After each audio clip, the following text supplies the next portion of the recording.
you struggling to make your first 100K or next? Are you pretending you're successful but barely getting by? Are you tired of comparing yourself to millionaires and billionaires who make it look so easy?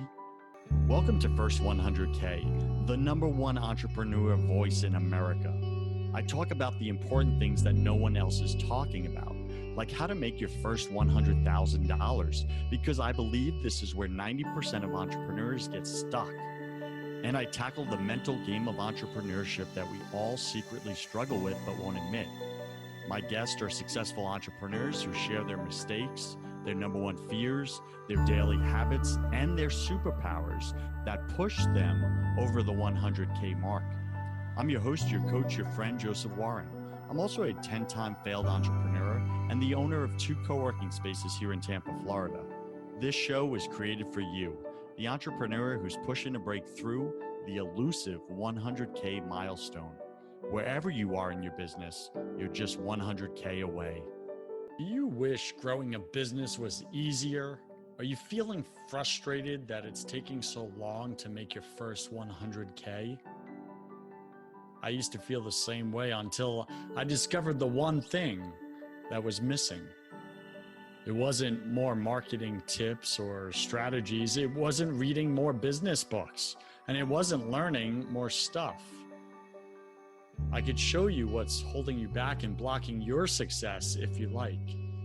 Typical side effects include higher income, peace of mind, loving relationships, real connection with God, freedom from addictions, purpose, fulfillment, and a brand new lifestyle. It all starts by scheduling a spiritual clarity call with me to get clarity on what you want right now in your life and to see if we want to work together. Visit josephwarren.net/possibilities to learn more.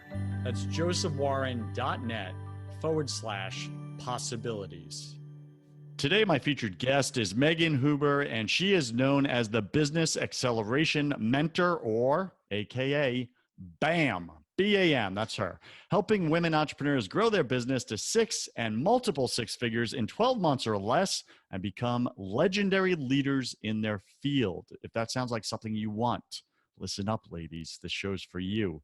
As the former director for an international coaching and online training company where she's helped launch, develop, and run multi-million-dollar coaching programs, Megan's business trainings incorporate 7-figure launch strategies combined with a simplified human connection. That's everything, the human connection. You guys, Startup Nation, you're forgetting the human touch. That's why you're struggling. She uses a human connection approach that can be deployed online and offline in a sea of coaches and online mentors who teach theory, so true. Megan is highly focused on action, implementation, and sustainable results consistently over the long term. Startup Nation, that's what you want. You don't want the quick, make some money now, transactional type of business. You want this long-term relational type of business. Both Megan and her husband, Sean, are committed to supporting causes near and dear to their hearts. They are very involved with supporting Mission 22, a nonprofit organization that helps combat the ever-rising veteran suicide rate. They are parents to the daughter, Brighton, 2 dogs and 2 tortoises. Those are turtles, by the way, for all you all over the planet who don't live here in Florida. Megan's here in Florida, my stomping grounds. I'm in Tampa. We're both in Tampa. So you can find her at meganjohnsonhuber.com/momentum. We'll have that link in the show notes. Megan, welcome to your first 100K. Go ahead and fill in some of the gaps in that intro, would you? Awesome. That was amazing. I'm so happy to be here. I cannot wait to dive into what is going to be a super juicy conversation, helping every listener get to their first 100K. And I want everybody to know before we dive in and start talking about making all this money that I came from an extremely small town in rural North Carolina. My town had a population of 2,000 people, a stoplight, a Hardee's, a Piggly Wiggly, and my first career was actually as a high school business teacher. I taught at the high school I graduated from. So if that is not like small beginnings, I don't know what is. So if I can do this, anybody can do this. All right, Startup Nation, you heard it from Megan. If you're listening right now in some podunk little town in the Midwest somewhere, America, then just know that you can build a successful business for you, for your family, for your dreams.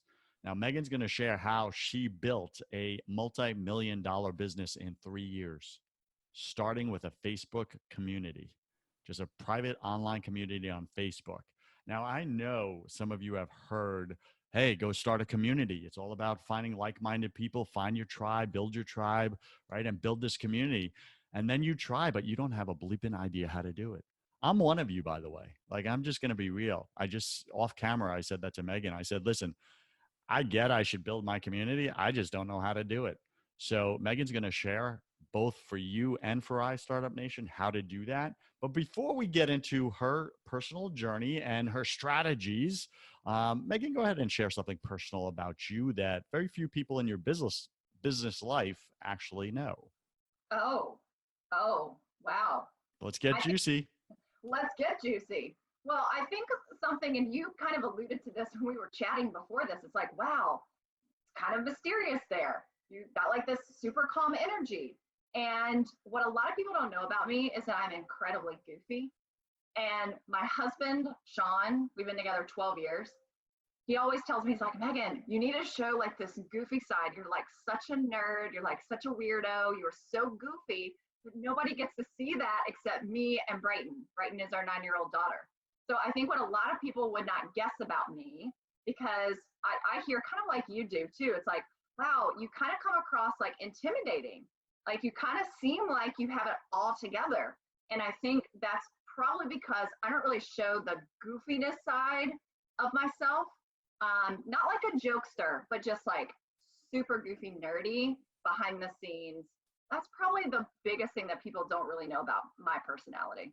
Thank you for sharing that, because I think I mean, I said it to you offline. I said, and this is for our viewers out there. I said to Megan, I said, Megan, it's like I'm looking into the camera and seeing the female version of myself, and it's freaking me out a little, You right? did say that. I did say that, right? And it's like, so why do you wear that mask?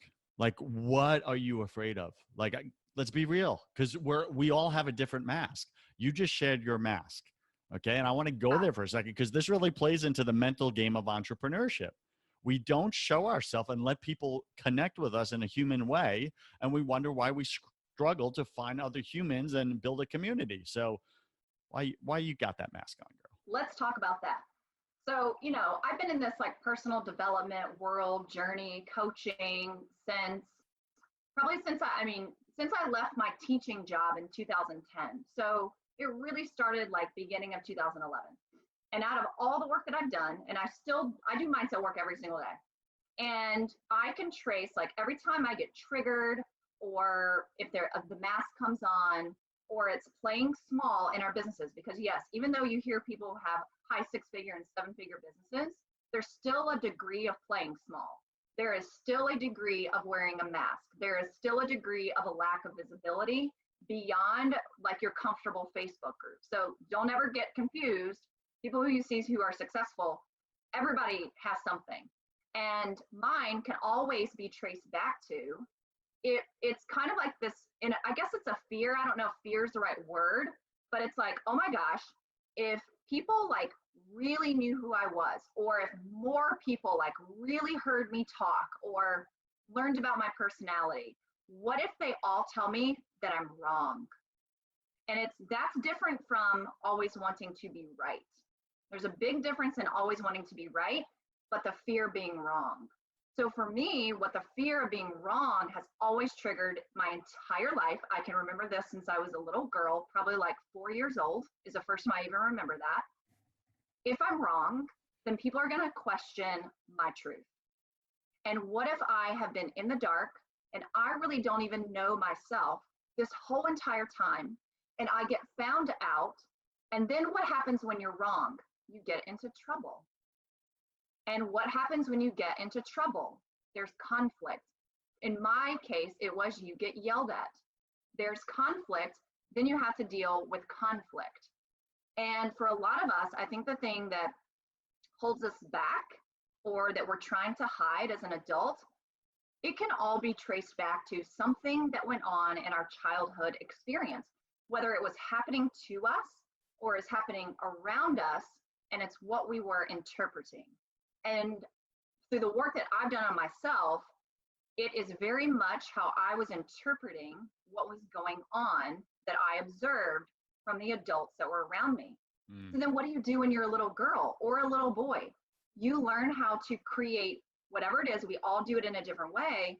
You learn how to create some sort of defense mechanism that protects you from, in my case, it was a conflict, and not like a physical, I'm being harmed conflict, but anger conflict, or like people shouting at each other, or people being really mad at each other, or people talking really down about other people. And so I grew up thinking like, well, if the people who are raising me and loving me are talking negatively about other people, then everybody is talking negatively about everybody, including me. So when you grow up and you just have this world when you're a child and you think like everybody is watching, everybody is saying something bad about me, and nobody likes me because of whatever reason. And so then a lot of that like creeps up in your adulthood, like when you're building a business and you've got to be in front of people and you have to be visible and you're doing marketing and you're on podcasts and you're posting and you're really sharing not only your expertise, but you're sharing your story. And that's a really scary place to be. And sometimes you can make yourself think, if I really put myself out there, like you can almost connect it back to like having stones thrown at you. So that for me is exactly where that comes from. Okay, Megan. First off, thank you for breaking that down like that. Now, Startup Nation, this is why you love listening to this show, Your First 100K, because we speak about the things that nobody else is talking about, like the mental game of entrepreneurship. What goes on in between your ears, year 1, 2, and 3, that blocks you, keeps you playing small, like Megan's saying. What are those boulders or anchors or chains you're dragging from your childhood into your business and wondering why you just can't go forward, wondering why you're plateauing? Like Megan just dropped it hard, and she did it in a very vulnerable and transparent way, sharing her own story, a story I can relate to as well. And maybe you can relate to what Megan said as well. She's scared to look wrong to others. Startup Nation, you're scared to look wrong to others. You're afraid they won't like you. They won't accept you. They'll judge you. And deep down, we're all human. We want to be loved and accepted, don't we? That's what it all comes down to, right? So, Megan, thank you for doing that. Thank you for sharing that, because that's the human side of this interview. Now we're going to get into the business. You ready? I'm ready. All right, let's do it, girl. All right, so top 3 tips or strategies that you used. Actually, before we even go there, you see how I keep doing intrigue frames? Just messing with people. All right. So before we go there, I'd like you to share, why is it critical to build a community first of your ideal clients before you build the product or solution to their pain? Why bring the people together? Why can't I skip that, go build the field of dreams, and then wish and hope they're going to come and want what I got? Yeah, great question. And before I tell you why, I'll tell you how I figured that out. So I think something that's kind of unique about my business journey has been that I've actually started a coaching business and then put it to the side. And then I restarted a second coaching business 4 years later. So what the heck was I doing in the in-between? In the in-between, I left my business to go work for a like globally known, massive, multi-million-dollar a year coaching company. And it was really there where I had the opportunity not only to work in almost every facet of a multi-million-dollar business behind the scenes, but I also got to work with over 1,000 coaches who were trying to get to their first 100K and beyond. So it's kind of like being in a research lab for 4 years, where I was able to have a front row seat. And the most interesting part for me was watching people in a program who all have access to the same coach, the same material, the same resources, the same training, the same everything. And I started noticing that there was a small percentage of people, and it was very small, who would reach their six figures, and then like the massive percentage would not. And so for 4 years, I was like, I have to figure out why. Like, what is the code that needs to be cracked here? If all these people have access to the same thing, they all have the same possibility available to them. And I noticed a few, like very few things that were different between those two groups of people. One of them was that the people who did generate six figures and beyond in a single year, they did something really, really early on in their business that everybody else was not doing. And one of those things was they focused on building a community first. And I took really good notes so that when I knew I was going to reboot my own business, I knew that one of my first steps was going to be build a community, have a place where people can come to, because human beings, every single one of us, likes to feel like we belong somewhere. Mm-hmm. And when we belong somewhere, it makes us feel seen, and it makes us feel heard, and it makes us feel understood. And when it comes to selling something in our businesses, our clients, our audience, our ideal clients, the only way we stand a chance of them saying yes to what we're putting in front of them, whether that's a product or a service or a package or whatever it is, they're only going to say yes if they truly feel like we see them, we hear them, we understand them, and there's a sense of belonging. And they also see you, the listener, you as the leader. So you've got to really position yourself as a leader, because people follow leaders. People are going to say yes to leaders. So when I rebooted my business in January of 2017, I had made a decision in my mind that I was going to build a community, and I had like two kind of mottos. It was make people my priority and serve people first. And I knew I was going to start a Facebook group, and I was going to invite people into a Facebook group, because that's where I could gather my ideal clients and I could get to know them. I could ask them questions about what their problems were, what they wanted, and I could then turn that into trainings that I could do right in front of a captive audience. And I had decided I was going to do that for 90 days before I even made an offer, because I knew that if I want to have buyers, plural, the faster way for me to do that wasn't to go out and like try to find individuals or just like plop up a landing page, like you said, and expect people to come. I knew I was going to be able to attract multiple people at one time if I built a group and a community that I could lead. And I didn't have to do that for 90 days, because about 7 days into that, people started private messaging me, asking me if, hey, like, do you actually have a business here? How do I get on a call with you? What is it that you're offering? And I thought, well, I guess my 90 days is going to go out the window. I'll just start making offers now. So community is huge, because you always have a place to go make offers, and you always are going to have people who say yes to you, as long as you're really cultivating that community. I get that. That's powerful. All right. So Startup Nation, six-figure earners build a community first. That's what Megan's saying. They build a community first. She did the research. She got to be a social scientist and observe all these people. The ones that made six figures and beyond, they built the community first. The ones that didn't build the community first never got to six figures. Which are you? Which are you, Startup Nation? Just get real about what's real. Don't make yourself wrong, but look where you're at. Is it working? Is it not working? It's a very simple question. If it's working, keep doing what you're doing. If it's not working, would you stop talking and listen to Megan, please? All right. And she says, what were your two mottos? Make people high priority and serve people first? Yeah, serve first and make people your priority. Got it. Those are really good ones. So simple. They're so simple. They're so simple. We forget them though, because they're that simple. Yeah. Okay. Got it. All right. Let's get into the nitty gritty. Okay. We got to get tactile. What are your top 3 tips or strategies that you use specifically in your business to build this community and then monetize the community to 100K and now up to over $1 million? Give those to Startup Nation. What can they do like this year to do that and model your success? I'm going to share with you exactly what I did when I rebooted my business in January 2017. And nothing much has changed. So that's the other point I want to make. I've been back in this business for a little over, 3 years and a month now.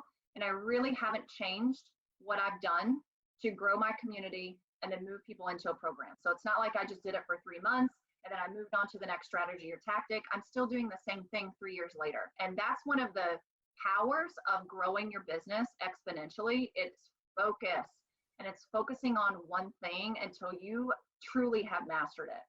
So I'll tell you what I did. I'm going to tell you exactly what I did. First thing I did was I got incredibly clear on who my ideal client was.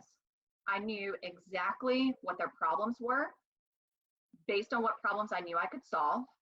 I knew exactly what they wanted. How did I find that out?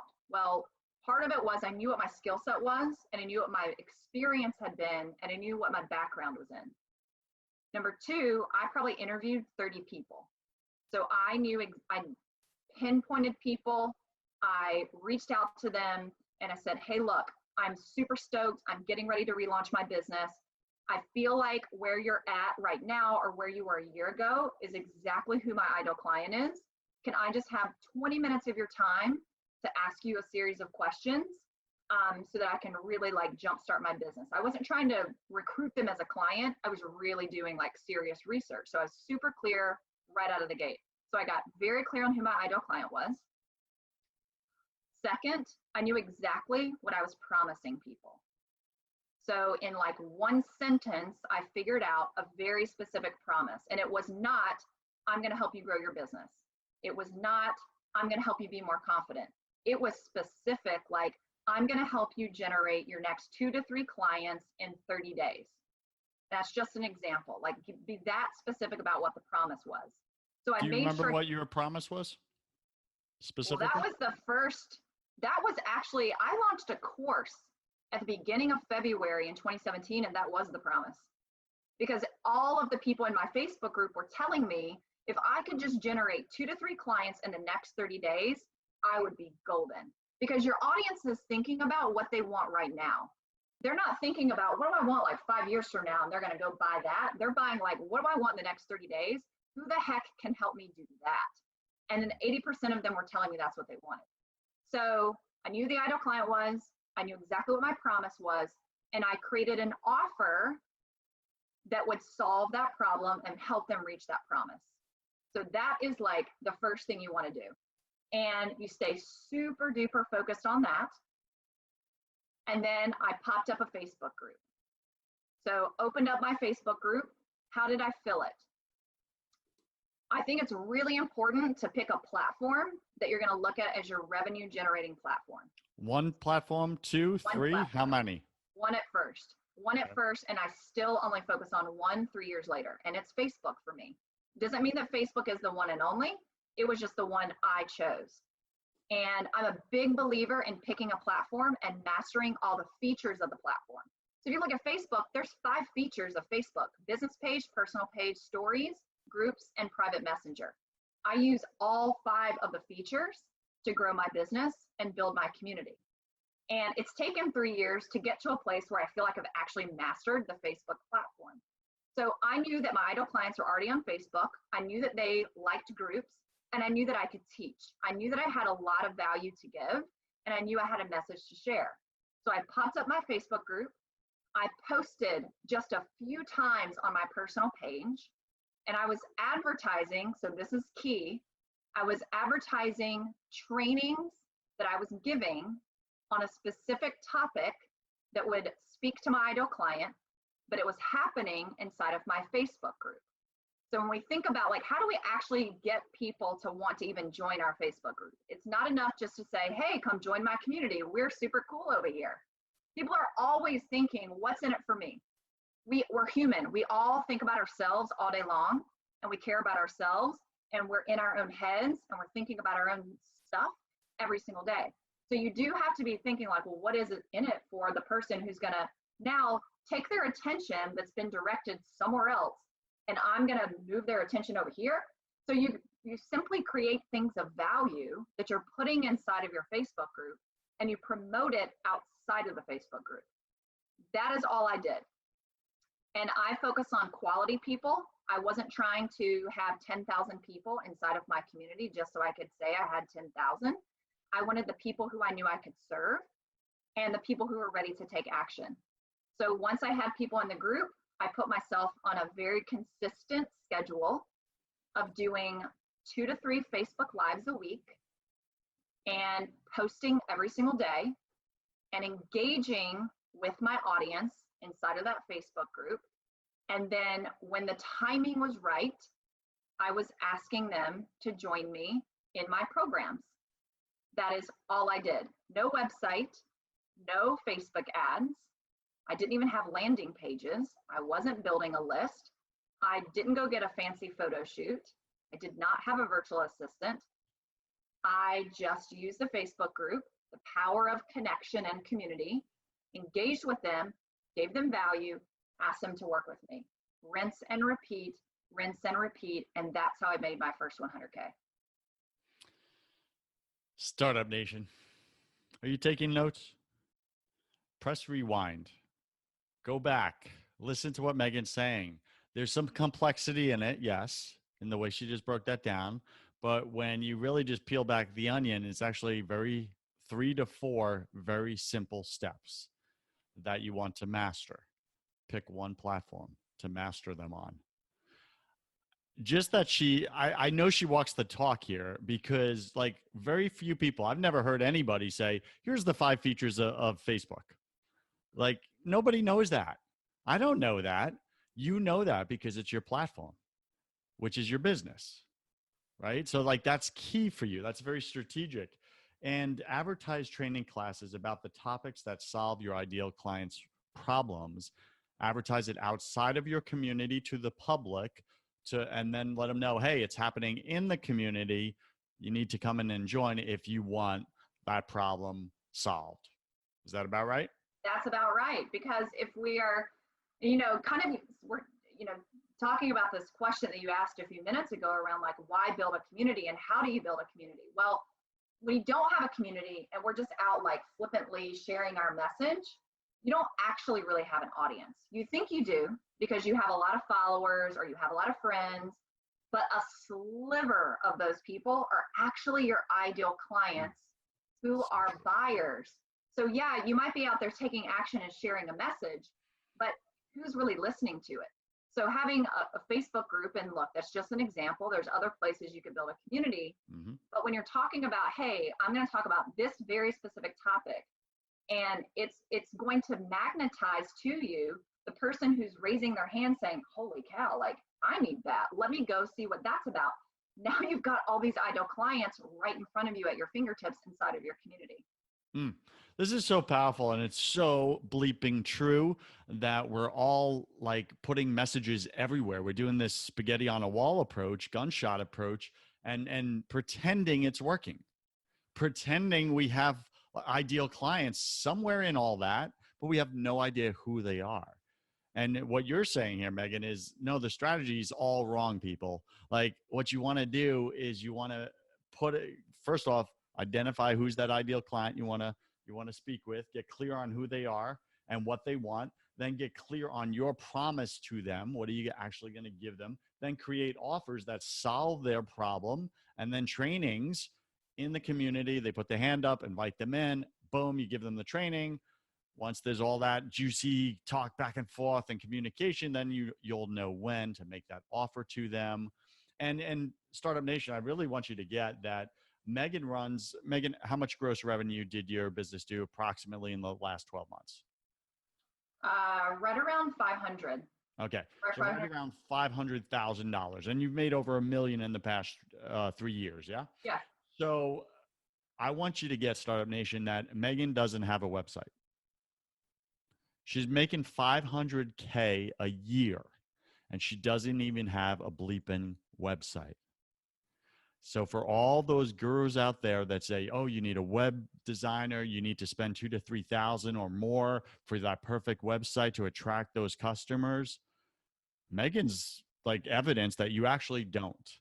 You just need to get clear on who you're serving, what they want, what's the problem, what's your offers, and then like show up and serve them and put them first. And it works. get your face and yourself in front of them. And I have a feeling you're going to agree with what I'm about to say. The reason why when people are relying on like landing pages or a sales page or a website to do it for them, from my experience and my training, it is 10 times harder to convert someone into being a buyer from your written like sales page. Like it is hard to become an epic copywriter that is able to bring someone in relatively cold. They're going to read your sales page and then you think they're going to buy your $2,000 or $5,000 thing. Trust me when I say it is 10 times easier to just connect with them and have a conversation with them. And I always encourage people, get really good at selling face-to-face, belly-to-belly, having a conversation with someone, because that's what's going to translate onto the page. And I knew that starting out. I knew that I wasn't going to be able to write sales pages or emails that were going to convert people fast. I knew I could do it like looking at someone in their eyeballs, asking them questions, letting them talk about themselves. I'm always so surprised when people say to me, like when I talk to them one-on-one about working together, and they're like, this is so refreshing because you're the first person who actually asked me questions about myself, and you sit there and you shut up and you listen.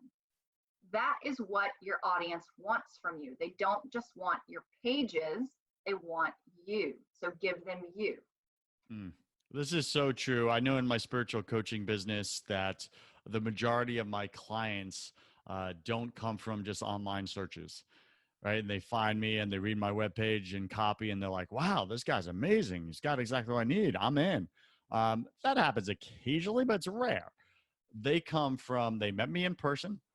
I was at the coffee shop a few weeks back, and I had one of my business cards up on the bulletin board or something there. And a young 24-year-old comes over to me and he goes, is this you? I was like, yeah. And he goes, I love what you do. Can I sit? And I was like, okay. And we just chatted all about him and what's going on in his life. He ended up hiring me, jumping on a spiritual clarity call, running a credit card, and boom, he's having major transformations in his life. But it all came from this face-to-face, as you said, belly to belly, and me just looking people in the eye and say, hey, what are you struggling with? Like, what's going on?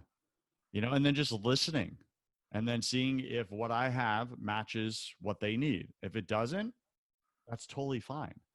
The Startup Nation, like this is the key. It's the human interaction, right? Whatever medium you choose, that's the most important ingredient. I think that's really how Megan's showing up with this. I love that, Megan, you're an outlier from all the noise online of how to do it. And you're going up against, if I may say, the Russell Brunsons of the world, right? That he's a genius when it comes to marketing copy. There's no question, but we all think we can be like him, and it's tantalizing, it's tempting, and what you're saying sounds like bleeping work. And let's just be real about it. So we want the shortcut approach, right? And that's why we're all doing that, but it's not working. And I think that's really what you're saying. There is no easy fix to building relationship and actually caring about people and listening to people. You really just have to do the work of that. Anything you want to add to that?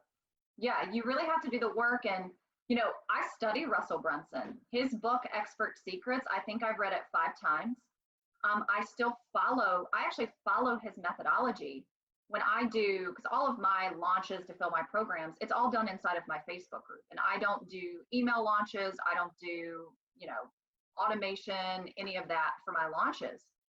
But I'm still studying his process and I implement it into everything I'm doing. And, to use the example of Russell, he's also still building relationships with people.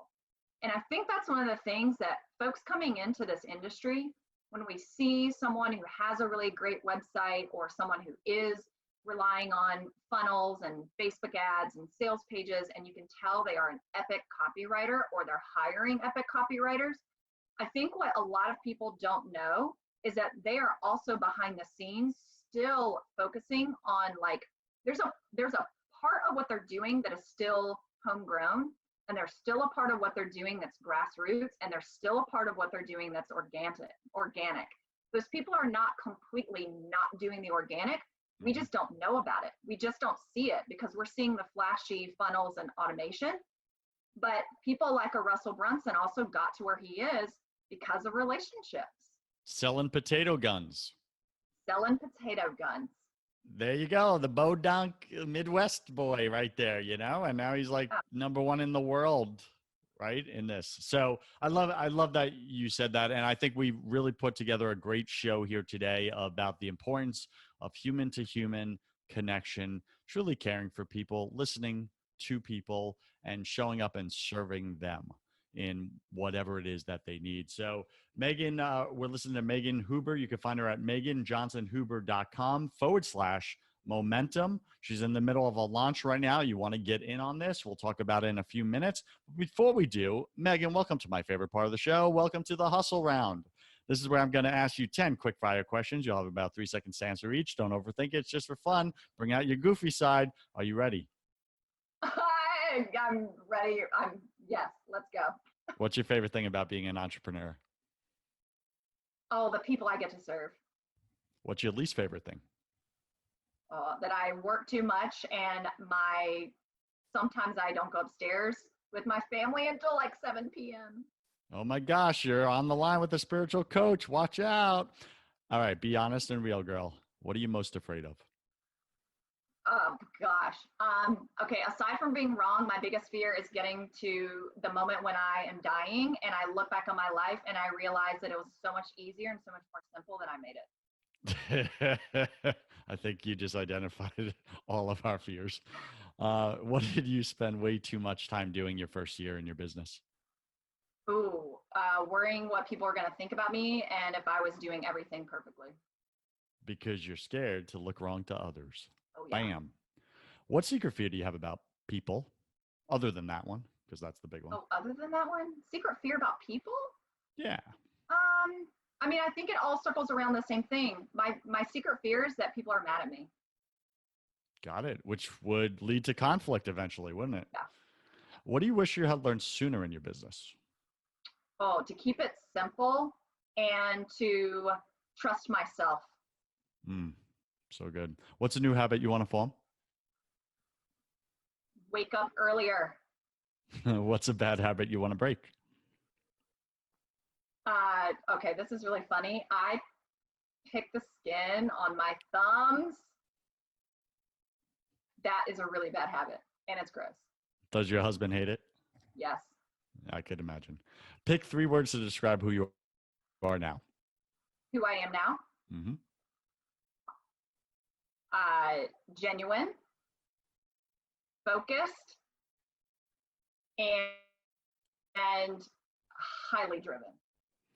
I'm surprised you didn't put goofy in there. I'm a little taken back. Pick 3 words to describe who you were your first year in business.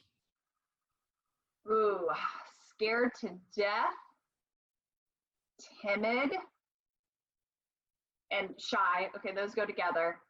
And we'll just go with those.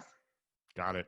And last question, Megan, if you could come back to life after you die, look your husband and your little girl Brighton in the eye and give them only one piece of advice about life, about eternity, about everything, what would you say to them? I would tell them to follow their heart, to be themselves, and to be a better version of themselves every single day. Love it. Any final wisdom? What's the one thing you want my listener to know about making their first 100K this year? Decide that it is already done. Believe that it is possible for you to see it in your mind's eye and envision it every single day and know that not only are you worthy of it, but you are deserving of it. Preach, girl. Preach. I love it. You should be a pastor or something. Oh, yeah. Yeah. All right. So Startup Nation, you can find Megan at Megan. What do you got? You're in the middle of a launch. What do you want to offer here? Go to meganjohnsonhuber.com/momentum. And if you want to come check out our Facebook group community and you can kind of see what we do in there and go emulate what we're doing, it's structured freedom for coaches growing 6-figure businesses. All right. Startup Nation, go get it. The way you spell Huber is Huber. So meganjohnsonhuber.com/momentum. And Startup Nation, if you are interested in spiritual coaching and maybe like Megan, you're a workaholic and your family is deserted on some island upstairs and you're just leaving them there. And even though they're the very reason why you're working so hard to make the money, but then you're stealing time from them so you can make more of it, what are you doing? You need some startup coaching. I'm the guy to help you with that. Go to josephwarren.net, josephwarren.net, and I promise you, we will get you spiritually aligned so that your priorities show up and match your intentions. It's josephwarren.com. Megan, thanks for being on your first 100K. I wish you God's love, peace, and joy in your life, girl. Thanks for having me. Cheers. Startup Nation, you cannot show up authentically in your business without building faith in your business. If you want to have that conversation on the faith side of things, go check out my other podcast called Broken Catholic. On that show, I interview all different guests about why the world isn't working right now. Plus, I tackle unspeakable topics that you may secretly struggle with, but won't admit. We got to get your faith right to get your business right. Go to brokencatholic.com. I'm Joseph Warren, and you were made for greatness. So stop being a wuss and start being a winner. Have a blessed day, and I'll see you right back here next week.